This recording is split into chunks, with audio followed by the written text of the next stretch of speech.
ওম শান্তি 17 মাৰ্চ 2021 প্ৰাতঃ মুৰলী। আজি বাবাৰ মহাবাক্য। মৰমৰ সন্তানসকল, জ্ঞান সাগৰ পিতাৰ দ্বাৰা তোমালোক মাষ্টৰ জ্ঞান সাগৰ হৈছা। তোমালোকে জ্ঞানৰ তৃতীয় নেত্ৰ লাভ কৰিছা। সেইবাবে তোমালোক হৈছা ত্ৰিনেত্ৰী, ত্ৰিকালদৰ্শী আৰু ত্ৰিলোকী নাথ। আজিৰ প্ৰশ্ন, বিশ্বৰ আত্মিক সেৱা তোমালোক সন্তানসকলৰ বাহিৰে আন কোনেও কৰিব নোৱাৰে কিয়? উত্তৰ, কিয়নো তোমালোকেহে পৰম আত্মাৰ শক্তি লাভ কৰা। প্ৰথমে তোমালোক আত্মাসকলক পৰম আত্মাৰ দ্বাৰা জ্ঞানৰ বেজী দিয়া হয়, যাৰ দ্বাৰা তোমালোক 5 বিকাৰৰ ওপৰত নিজেও বিজয়ী হোৱা আৰু আনকো কৰোৱা। এনেকুৱা সেৱা আন কোনেও কৰিব নোৱাৰে। কল্পই কল্পই তোমালোক সন্তানসকলেই এই আত্মিক সেৱা কৰা। ওম শান্তি। পিতাৰ স্মৃতিত বহিব লাগে, আন কোনো দেহধাৰীৰ স্মৃতিত বহিব নালাগে। নতুন নতুন যিসকল আহে তেওঁলোকে পিতাকতো নাজানে। তেওঁৰ নামটো বৰ সহজ, শিৱ বাবা। পিতাক সন্তানে নাজানে, কিমান আশ্চৰ্যজনক কথা। শিৱ বাবা উচ্চতকৈও উচ্চ, সকলোৰে সদ্গতিদাতা, সকলো পতিতক পাৱন কৰোঁতা, সকলোৰে দুখ হৰণ কৰোঁতা বুলিও কয়।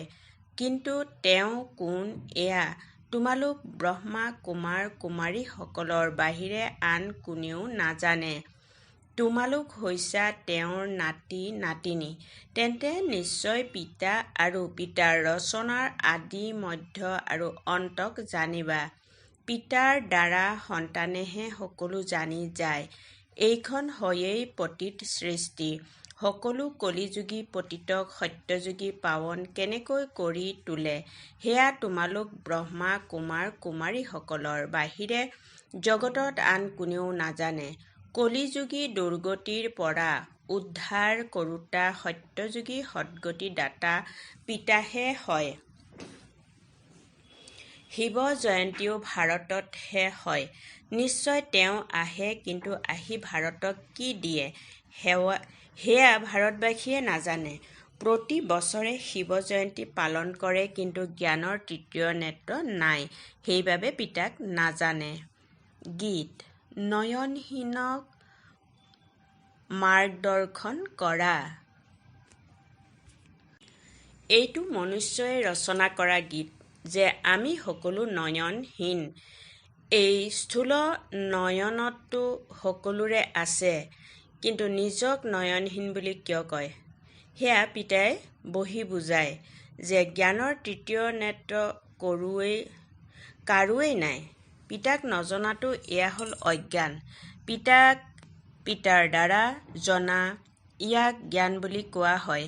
পিতাই জ্ঞানৰ তৃতীয় নেত্ৰ দিয়ে, যাৰ দ্বাৰা তোমালোকে গোটেই ৰচনাৰ আদি মধ্য অন্তক জানা।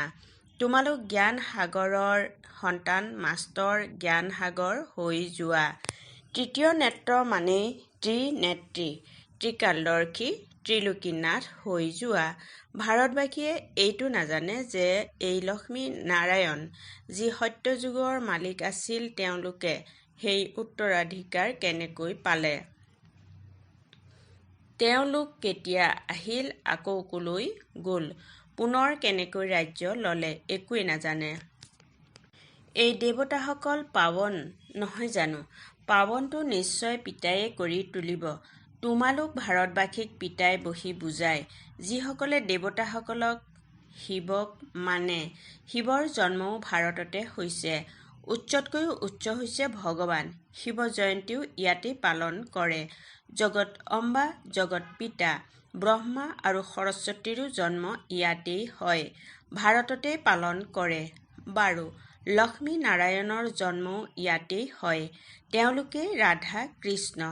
এয়াও ভাৰতবাসীয়ে নাজানে। এনেকৈ কয়, হে পতিত পাৱন আহা।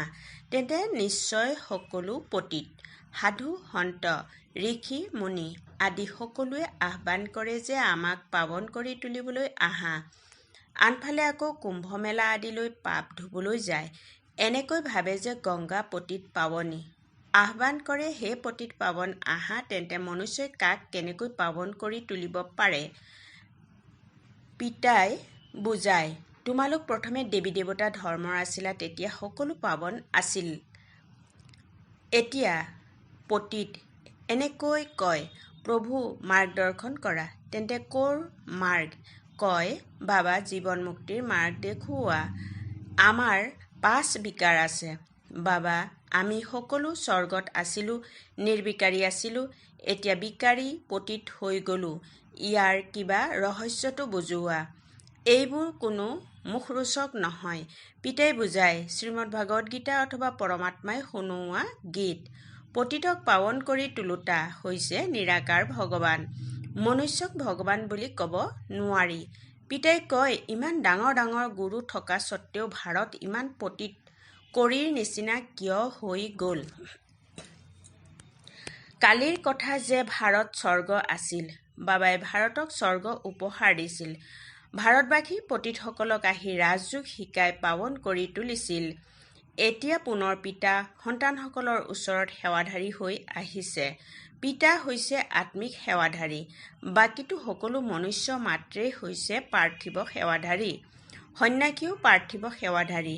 তেওঁলোকে বহি গ্ৰন্থ আদি পঢ়ি শুনায়। পিতাই কয় যে মই নিৰাকাৰ আহি সাকাৰ সাধাৰণ বৃদ্ধ শৰীৰত প্ৰৱেশ কৰি সন্তানসকলক বুজাওঁ, হে ভাৰতবাসী সন্তানসকল চোৱা।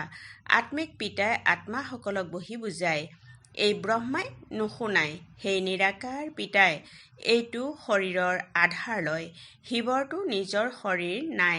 শালগ্ৰাম আত্মাসকলৰতো নিজৰ নিজৰ শৰীৰ আছে। পুনৰ্জন্মত আহি আহি পতিত হৈ যায়। এতিয়াতো গোটেই সৃষ্টিখনেই পতিত। পাৱন এজনো নাই। তোমালোক শত্ৰুপ্ৰধান আছিলা, পুনৰ ঘাট পৰা বাবে শত্ৰুৰ পৰা ৰজু তমুত আহিলা।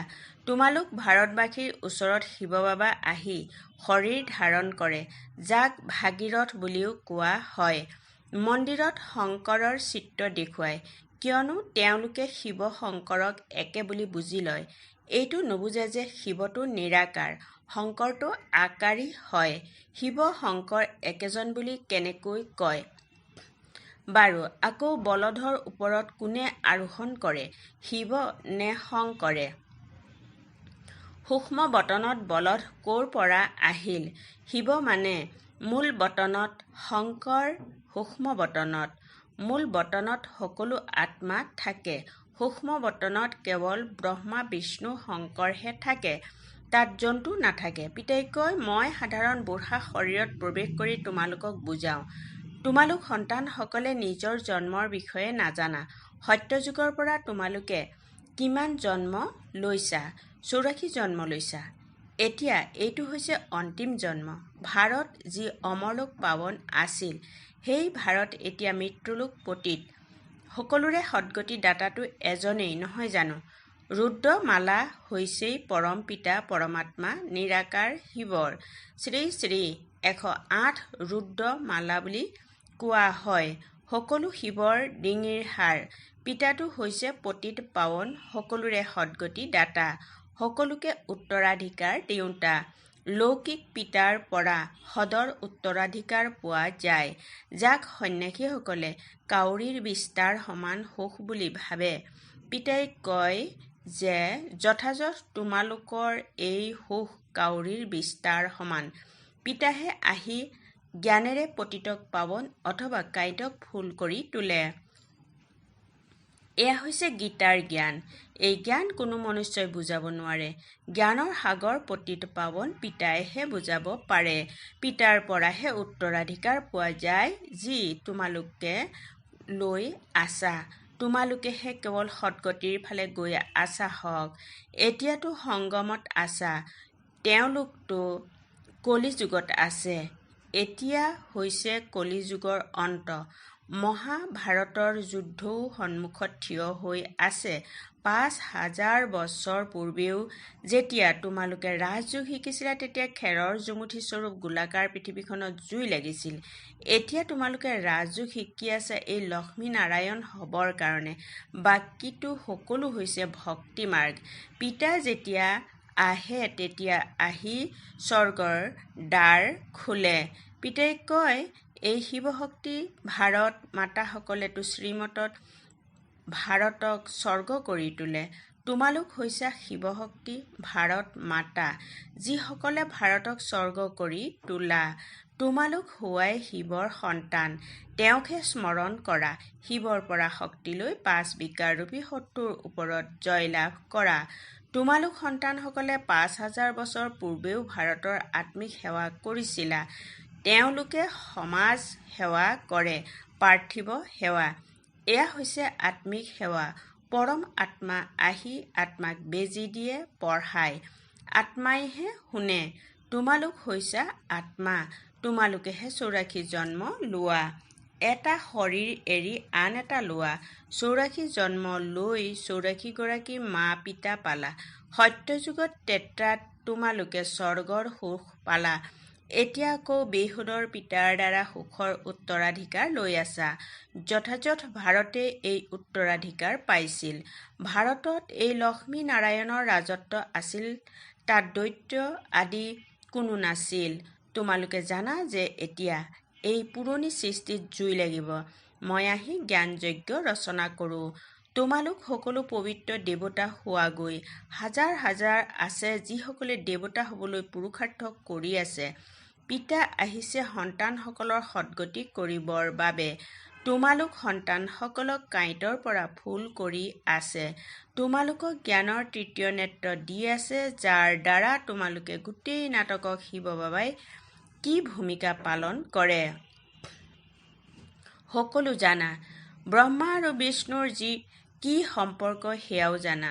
তোমালোকে বাবাই কৈছে, তেওঁলোকে দেখুৱাই যে বিষ্ণুৰ নাভিৰ পৰা ব্ৰহ্মাৰ আৱিৰ্ভাৱ হ'ল। ব্ৰহ্মাই গৈ বিষ্ণু হয়। ব্ৰাহ্মণৰ পৰাই আকৌ দেৱতা। বিষ্ণুৰ পৰা ব্ৰহ্মা হ'বলৈ 5000 বছৰ লাগিছিল। তোমালোকৰ এই জ্ঞান আছে। তোমালোক ব্ৰাহ্মণসকলৰ নাভি কমলৰ পৰা বিষ্ণুপুৰী প্ৰকট হৈ আছে। তেওঁলোকেতো চিত্ৰ আঁকিছে যে বিষ্ণুৰ নাভিৰ পৰা ব্ৰহ্মাৰ আৱিৰ্ভাৱ হ'ল। আকৌ সকলো বেদ শাস্ত্ৰৰ সাৰ শুনালে। এতিয়া তোমালোকে ব্ৰহ্মাৰ দ্বাৰা গোটেই সাৰ বুজি পোৱা। পিতাই কয়, মুখ্য ধৰ্মশাস্ত্ৰ 4খন। প্ৰথমে দৈবী ধৰ্মৰ শাস্ত্ৰ গীতা। গীতা কোনে শুনালে? শিৱ বাবাই। জ্ঞান সাগৰ পতিত পাৱন, সুখৰ সাগৰ হৈছে শিৱ বাবা। তেওঁ বহি ভাৰতক স্বৰ্গ কৰি তুলিলে। কৃষ্ণই নহয়। কৃষ্ণইতো মোৰ পৰা জ্ঞান শুনি কৃষ্ণ হ'ল। তেন্তে এয়া গুপ্ত কথা নহ'ল জানো? নতুন নতুন সন্তানসকলে এই কথাবোৰ বুজিব নোৱাৰে। এইখনক নৰক বুলি কোৱা হয়। সেইখনক স্বৰ্গ স্থাপন কৰিলে। বাবাই কৈছে, সেইখনক স্বৰ্গ বুলি কোৱা হয়। শিৱ বাবাই স্বৰ্গ স্থাপন কৰিলে। তাত এই লক্ষ্মী নাৰায়ণে ৰাজত্ব কৰিছিল। এতিয়া তোমালোক মনুষ্যৰ পৰা দেৱতা হৈ আছা। পিতাই কয়, এই মৃত্যুলোক দুখ ধামত তোমালোকৰ এয়া অন্তিম জন্ম। ভাৰত অমৰলোক আছিল। তাত দুখৰ নামেই নাছিল। ভাৰত পৰিস্থান আছিল। এতিয়া কবৰস্থান হৈ গ'ল। পুনৰ পৰিস্থান হ'ব। এই সকলোবোৰ বুজিবলগীয়া কথা।